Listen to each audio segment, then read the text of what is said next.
بسم اللہ الرحمن الرحیم۔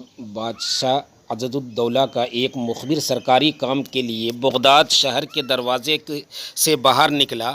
کچھ دور جانے کے بعد برلب سڑک درخت کے سائے میں ایک نحیف و نزار نوجوان پر اس کی نظر پڑی۔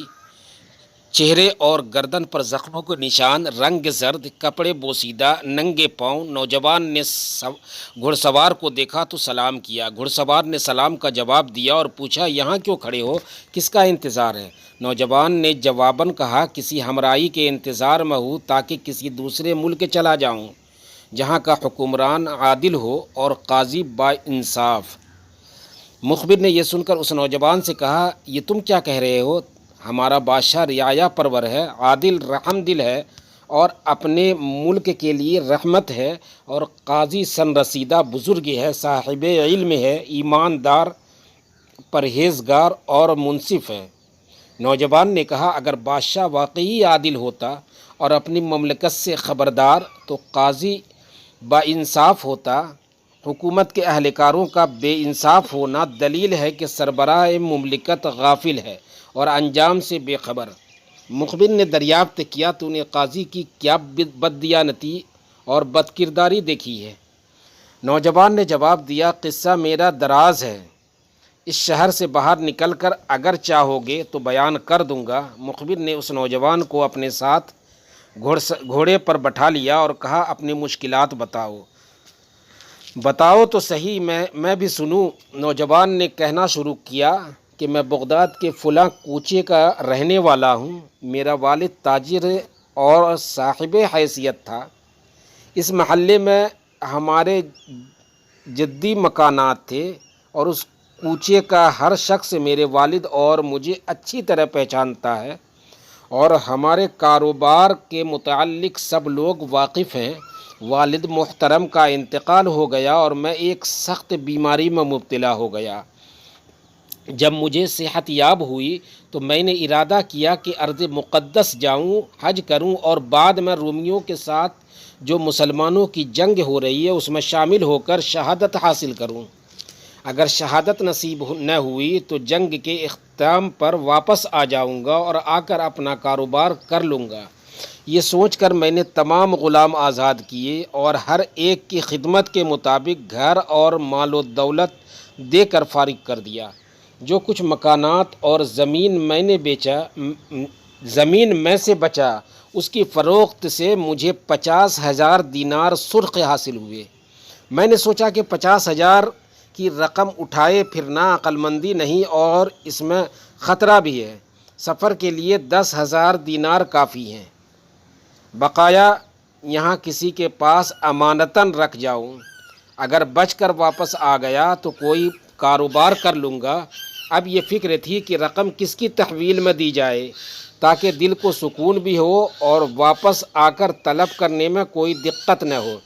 بازار سے تانبے کے 2 آفتابے خریدے اور 20,000 دینار دونوں میں بھر کر اوپر سے منہ بند کر دیے۔ غور و فکر کیا تو دل نے کہا، قاضی شہر عمر رسیدہ بھی ہے اور بادشاہ نے سوچ سمجھ کر ہی انہیں اپنی رعایا پر منصف مقرر کیا ہے، اس لیے امانت انہی کے پاس رکھی جائے۔ یہ سوچ کر دیناروں کے دونوں آفتابے اٹھائے اور قاضی صاحب کے گھر پہنچا، ان سے مدعا بیان کیا اور امانت ان کے سپرد کی۔ اس کام سے فارغ ہو کر مکہ مکرمہ پہنچا، حج کیا، مدینہ منورہ گیا، روضہ اقدس کی زیارت کی اور مجاہدین کے ہمراہ محاذ جنگ پر چلا گیا۔ دوران جنگ چہرہ، گردن، بازو انتہائی زخمی ہو گئے۔ 9 برس تک دشمن کے قید میں رہا۔ جب رہائی نصیب ہوئی تو انتہائی قسم پرسی کے عالم میں بغداد پہنچا۔ خالی ہاتھ، کپڑے پھٹے ہوئے، برہنہ پا قاضی صاحب کے پاس گیا اور اپنا تعارف کرایا کہ فلاں شخص کا بیٹا ہوں۔ حج کرنے کے بعد مجاہدین کے ہمراہ دشمنوں سے جنگ میں زخمی ہو گیا اور گرفتار کر کے دشمنوں نے مجھے زندان میں ڈال دیا۔ رہائی کے بعد اب جو میرا حال ہے آپ کے سامنے ہے۔ مجھے 2 آفتابوں کی رقم جو امانتاً آپ کے سپرد کیا گیا تھا دے دیجئے۔ قاضی صاحب نے میری داستان سنی انسنی کر دی اور مجھے کوئی جواب دیے بغیر اٹھ کر اندر چلے گئے۔ میں دل شکستہ ہوا اور اٹھ کر چلا آیا۔ اس حالت میں کسی عزیز کے گھر جاتے ہوئے شرم محسوس کرتا تھا۔ رات ایک مسجد میں گزاری اور دن کے وقت سڑک کے کنارے ایک محفوظ جگہ پڑا رہا۔ اس کے بعد بھی 3-4 مرتبہ قاضی صاحب کے پاس گیا، لیکن انہوں نے کوئی توجہ نہ کی۔ پھر ایک روز میں نے ذرا سختی سے اپنی امانت کا مطالبہ کیا۔ قاضی صاحب نے انتہائی سخت لہجے میں مجھے ڈانٹنا شروع کر دیا کہ تیرا دماغ درست نہیں، تو ہذیان بک رہا ہے۔ جس شخص کا تو نام لے رہا ہے اسے میں خوب پہچانتا ہوں۔ وہ کاروباری آدمی تھا، خوش شکل اور خوش پوش تھا۔ میں نے کہا قاضی صاحب میں وہی ہوں، بدحالی اور تنگ دستی نے میرا یہ حال کر دیا ہے۔ قاضی بولا تو جھوٹ بول رہا ہے، میں نے تجھے کبھی نہیں دیکھا، جو کچھ تو کہہ رہا ہے اس کی مجھے کوئی خبر نہیں، یہاں سے چلتا بن اور میرا وقت ضائع نہ کر۔ میں نے کہا قاضی صاحب ایسا نہ کریں، خدا کے لیے میرے حال پر رحم کریں۔ قاضی نے کہا یہ نصیحتیں اور واعظ کسی اور کو جا کر سناؤ۔ میں نے کہا قاضی صاحب ان 40,000 دینار میں سے آپ 5,000 لے لیں۔ قاضی صاحب نے کوئی جواب نہ دیا۔ میں نے پھر عرض کیا کہ ان دونوں آفتابوں میں سے ایک آپ رکھ لیں اور ایک مجھے دے دیں کہ میں سخت مجبور اور درماندہ ہوں۔ قاضی صاحب نے غصے بھری نگاہوں سے میری طرف دیکھا اور کہا تیرا دماغ خراب ہو گیا ہے، مجھے مجبور نہ کر، ورنہ ابھی میں تیرے پاگل ہونے کا فتویٰ دے کر اپنے کارندوں سے کہوں گا کہ تجھے پاگل خانے میں بند کر دیں۔ تجھے پاگل خانے سے رہائی نصیب نہ ہوگی۔ میں سمجھ گیا کہ قاضی صاحب بے ایمان ہو گیا ہے، یہ مجھے رقم دینے کے بجائے الٹا بندی خانے بھجوا دے گا۔ دل ہی دل میں اسے کوستا ہوا چلا گیا۔ اگر بادشاہ عادل اور بیدار ہوتا تو میری امانت قاضی غصب نہ کر سکتا اور میں اس طرح بھوکا ننگا اور بدحال نہ ہوتا۔ یہ ہے میری دکھ بھری داستان جس کی وجہ سے یہ شہر چھوڑ رہا ہوں۔ مخبر نے یہ داستان سنی اور کہنے لگا اے نوجوان، نا امید نہ ہو، ہر رات کے بعد دن ہوتا ہے۔ اس سامنے والے قصبے میں میرا ایک دوست رہتا ہے جو نیک دل اور مہمان نواز ہے۔ آج رات ہم یہیں گزاریں گے، کل صبح دیکھا جائے گا۔ چنانچہ رات اس قصبے میں ٹھہرے اور کھانا کھانے کے بعد لیٹ گئے۔ کچھ دیر بعد مخبر اٹھ کر دوسرے کمرے میں چلا گیا اور جو کچھ داستان سنی تھی وہ لکھ کر خط اپنے دوست کو دیا اور کہا میرے اس گھوڑے پر سوار ہو کر بغداد جاؤ اور فلاں شخص کو یہ خط دے کر تاکید کرنا کہ ابھی بادشاہ تک پہنچائے اور جو جواب وہاں سے ملے لے آئے۔ بادشاہ نے داستان پڑھی تو بڑا حیران ہوا، فوراً جواب لکھ بھیجا کہ مظلوم شخص کل عصر کے بعد ہمارے حضور پیش کیا جائے۔ صبح ہوئی تو مخبر نے کہا برادرم اٹھو بغداد چلیں، بادشاہ نے ہمیں طلب کیا ہے۔ نوجوان کے استفسار پر اس نے بتایا جو کچھ تم نے مجھ سے کہا تھا۔ رات وہ تمام داستان لکھ کر میں نے ایک شخص کے ہاتھ بغداد بادشاہ کی خدمت میں بھیج دی تھی۔ امید ہے اب تم اپنی مراد پالو گے۔ دونوں گھوڑے پر سوار ہوئے اور بادشاہ کی خدمت میں حاضر ہو گئے۔ بادشاہ اس شخص کو علیحدگی میں لے گیا اور حقیقت حال دریافت کی۔ نوجوان نے شروع سے آخر تک تمام داستان غم گوشے گزار کر دی۔ بادشاہ یہ سن کر سخت پریشان ہوا اور کہنے لگا یہ آفت تجھ پر نہیں مجھ پر آئی ہے۔ قاضی کو میں نے تعینات کیا ہے، یہ میرا فرض ہے کہ میں اس کے خلاف کارروائی کروں۔ اللہ تعالیٰ نے مجھے بادشاہی اس لیے دی ہے کہ اس کی مخلوق کی خدمت کروں اور میرے ہوتے ہوئے کسی کو دکھ تکلیف نہ پہنچے۔ میں نے اس قاضی کو رعایا کے جان و مال پر اس لیے حکم و فیصل بنایا تھا کہ شرع اسلامی کے مطابق فیصلے کرے اور نہ وہ بد دیانتی کرے نہ رشوت لے۔ اگر پایہ تخت بغداد میں یہ بوڑھا شخص یہ کچھ کر رہا ہے تو دوسرے قاضی جو اور شہروں میں ہیں اور جوان اور بے باک ہیں وہ کیا نہ کرتے ہوں گے۔ جب میں نے اسے عہدہ قضا دیا تھا یہ شخص مناسب زر و مال رکھتا تھا اور کثیر العیال تھا۔ اب جو پرچہ نویس اس کے متعلق بتاتے ہیں کہ بغداد اور اطراف میں اس کے باغ مکانات اور زرعی زمینیں ہیں تو اتنا کچھ اس کی تنخواہ سے تو نہیں بن سکتا تھا، یقیناً یہ رشوت خور اور بددیانت ہے۔ پھر نوجوان کو مخاطب کرتے ہوئے بادشاہ نے کہا، میں اس وقت تک چین سے نہیں بیٹھوں گا جب تک تمہارا مال تمہیں واپس نہ دلوا دوں۔ یہ کہہ کر اپنے کارندے کو بلایا اور حکم دیا کہ اس نوجوان کو حمام میں لے جا کر غسل کرواؤ، کپڑے بدلو اور پھر اصفہان میرے فلاں دوست کے پاس چھوڑ آؤ۔ پھر نوجوان سے کہا کہ وہاں آرام و سکون سے رہو اور جب میں طلب کروں فوراً میرے پاس آ جانا۔ نوجوان کو روانہ کر کے بادشاہ سوچ میں پڑ گیا کہ ایسی کیا ترکیب اختیار کی جائے کہ قاضی اس مظلوم کا مال واپس کر دے۔ اگر قاضی کو بلا کر ڈراؤں اور دھمکاؤں تو وہ کسی طرح بھی اقرار نہیں کرے گا اور نہ مال واپس کرنے پر آمادہ ہوگا، بلکہ رعایا میں چیمی گوئیاں شروع ہو جائے گی کہ بادشاہ مال و دولت کے لالچ میں بزرگ اور صاحب علم قاضی کو تکلیف پہنچا رہا ہے۔ کوئی ایسا طریقہ کار ہو کہ قاضی کی خیانت بھی آشکارا ہو جائے اور اس شخص کو اس کا مال بھی مل جائے۔ نوجوان کو قاضی سے ملے 2 ماہ سے زیادہ عرصہ گزر گیا تھا۔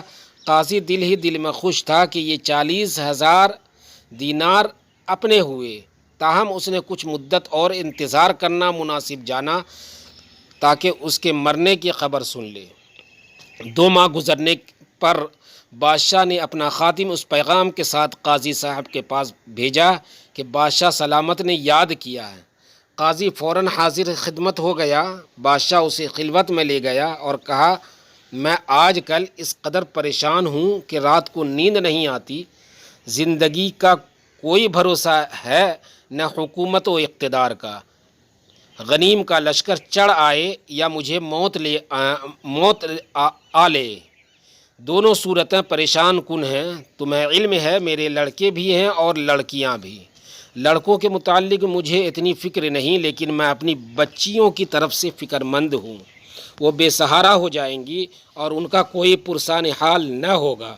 تو میں اس وقت بلانے کا مقصد یہ ہے کہ میری مملکت میں تم سے زیادہ سن رسیدہ پرہیزگار، خدا ترس اور دیانت دار کوئی نہیں۔ میں چاہتا ہوں کچھ زر و جواہر تمہارے پاس بطور امانت رکھ دوں۔ اگر کلاں کوئی ایسا واقعہ پیش آ جائے اور میری بچیوں کا کوئی پرسان حال نہ رہے تو تم انہیں اپنے پاس بلا کر خاموشی سے ان کی امانت ان کے سپرد کر دینا۔ یہ راز میرے اور تمہارے درمیان ہے، کسی اور پر ظاہر نہ ہو کہ لڑکیوں کا حصہ تمہارے پاس جمع ہے۔ تم اپنے گھر میں ایک تہخانہ تعمیر کراؤ اور جب وہ تیار ہو جائے تو مجھے اطلاع دینا تاکہ وہ زر و جواہر جو بچیوں کو دینا چاہتا ہوں وہ بھجوا دوں۔ قاضی صاحب نے عرض کیا، جناب کا حکم سر آنکھوں پر، میں ہر خدمت کے لیے حاضر ہوں۔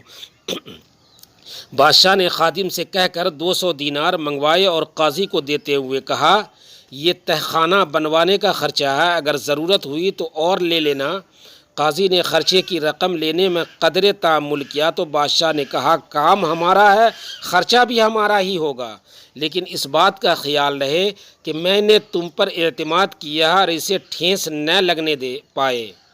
قاضی نے بادشاہ کو بلندی اقبال کی دعا دیتے ہوئے کہا، آپ جیسا چاہتے ہیں ویسا ہی ہوگا۔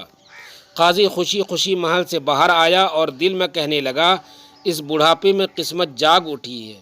اگر بادشاہ مر جائے یا اس کی حکومت پر کوئی اور قبضہ کر لے تو کسی کے پاس کوئی ثبوت نہیں ہوگا، سارا مال میرا اور میری اولاد کا ہوگا۔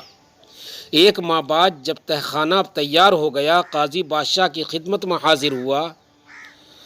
بادشاہ نے دیکھ کر تعجب سے دریافت کیا، اس وقت کیسے آنا ہوا؟ قاضی نے جواب دیا، مجھے آپ سے جو کام سونپا آپ نے جو کام سونپا تھا وہ حسب ارشاد تیار ہو گیا ہے، حضور کو مطلع کرنا مقصود تھا۔ بادشاہ نے کہا ٹھیک ہے، میں آج ہی اپنے خزانچی سے کہوں گا کہ تانبے کے بڑے بڑے برتنوں میں زر و جواہرات بند کر کے تیار کر دے، میں پرسوں رات تمہارے گھر آؤں گا۔ حسب وعدہ اس رات بادشاہ گھوڑے پر سوار ہو کر قاضی کے گھر پہنچا۔ قاضی انتظار میں تھا، اس نے بادشاہ کو مکان کے اندر بنا تہخانہ دکھایا۔ بادشاہ نے دیکھ کر خوشی کا اظہار کیا اور قاضی سے کہا تم کل رات آ کر وہ زر و جواہر ایک نظر دیکھ لو جو میں یہاں بھجوانا چاہتا ہوں۔ یہ کہہ کر بادشاہ واپس اپنے محل میں آ گیا۔ دوسرے دن بادشاہ نے زر و جواہر کے برتن ایک کمرے میں رکھوا دیے۔ رات جب قاضی بادشاہ کے پاس آیا تو بادشاہ اسے ساتھ لیے اس کمرے میں داخل ہوا جہاں زر و جواہر کے بھرے برتن رکھے ہوئے تھے۔ وہ ایک ایک برتن کا منہ کھول کر دکھاتا اور زر و جواہر دیکھ کر قاضی کی آنکھیں خیرہ ہوتی جاتی۔ بادشاہ نے کہا اس ہفتے رات کے وقت یہ سارا مال و زر تمہارے یہاں پہنچ جائے گا۔ قاضی خوشی خوشی اپنے گھر روانہ ہو گیا۔ اگلی صبح بادشاہ نے اپنے خادم کو اصفہان روانہ کیا کہ اس نوجوان کو لے آؤ۔ جب وہ نوجوان آ گیا تو بادشاہ نے کہا اب تم قاضی کے پاس جاؤ اور اس سے کہو کہ میں نے بہت صبر کیا ہے اور آپ کے احترام کی وجہ سے خاموش رہا، مگر اب مزید صبر تحمل کی طاقت نہیں۔ تمام بغداد والے مجھے اور میرے والد کو پہچانتے ہیں کہ ہم کس قدر دولت مند تھے۔ کوئی شخص میرے لیے گواہی دینے میں عار محسوس نہیں کرے گا۔ اگر آپ نے میری امانت واپس نہ کی تو میں بادشاہ عزالدولہ کے حضور پیش ہو جاؤں گا اور جو کچھ مجھ پر بیتی ہے اور آپ نے جو سلوک روا رکھا ہے بلا کم و کاست بیان کر دوں گا۔ اس کے بعد جو کچھ تمہارے سر آئے گا سارا بغداد دیکھے گا اور سننے والا عبرت حاصل کرے گا۔ جو کچھ وہ جواب دے مجھے آ کر بتانا۔ حسب حکم وہ نوجوان قاضی کے پاس گیا اور جو کچھ بادشاہ نے پڑھایا تھا وہ بیان کر دیا۔ قاضی سوچ میں پڑ گیا کہ اگر اس نے بادشاہ کی خدمت میں پیش ہو کر اپنی داستان سنا دی تو وہ شک میں پڑ جائے گا اور جو مال و زر اس نے یہاں بھیجنے کے لیے تیار کیا ہے اسے روک لے گا۔ بہتر یہی ہے کہ اس کے وہ 2 آفتابے واپس کر دیے جائیں۔ قاضی صاحب نے اس نوجوان سے کہا کہ تم اپنا واقعہ تفصیل سے بیان کرو، شاید مجھے یاد آ جائے۔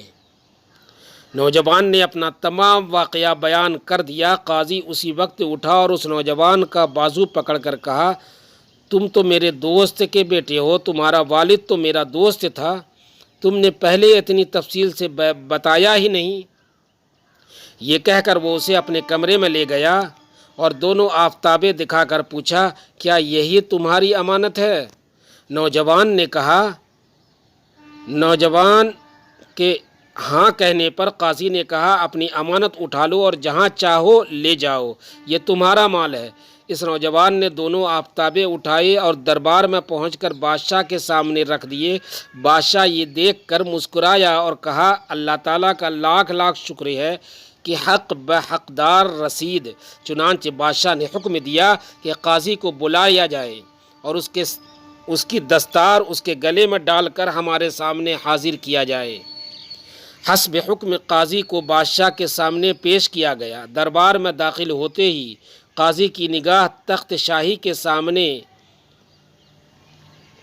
دھرے آفتابوں پر پڑی اور ایک طرف وہ نوجوان کھڑا نظر آیا۔ قاضی سمجھ گیا کہ یہ تمام کھیل بادشاہ نے ان 2 آفتابوں کی بازیابی کے لیے کھیلا ہے۔ بادشاہ عزالدولہ نے قاضی کو دیکھتے ہی بلند آواز سے کہا او بددیانت راشی، بے ایمان بوڑھے، تیری خیانت سب پر ظاہر ہو گئی ہے۔ تیری تمام جائیداد اور مال و زر غریب عوام کا ہے جو تو ان کا خون چوس کر جمع کرتا رہا ہے۔ حکم ہوا کہ اس کی منقولہ وغیر منقولہ جائیداد اور مال بحق سرکار ضبط کر لیا جائے اور اس کی بیوی اور نابالغ بچوں کا وظیفہ ان کے بالغ ہونے تک بقدر کفایت حکومت کے خزانے سے دیا جائے۔ یہ حکم سنا کر بادشاہ نے قاضی کو مخاطب کیا، تو نے اس شخص کو اس کے مال سے محروم کرنے کے لیے اسے پاگل خانے بھجوانے کی دھمکی دی تھی۔ اب تیری یہ سزا ہے کہ تمام زندگی بندی خانے میں قید بامشقت جھیلے۔ اب تیری لاش ہی بندی خانے سے نکل سکتی ہے۔ جیل کے کارندے قاضی کو گرفتار کر کے اپنے ساتھ لے گئے۔ بادشاہ نے اس نوجوان کی امانت اس کے سپرد کر دی۔ تمام اہل دربار بادشاہ کی عدل گستری پر عش عش کر اٹھے۔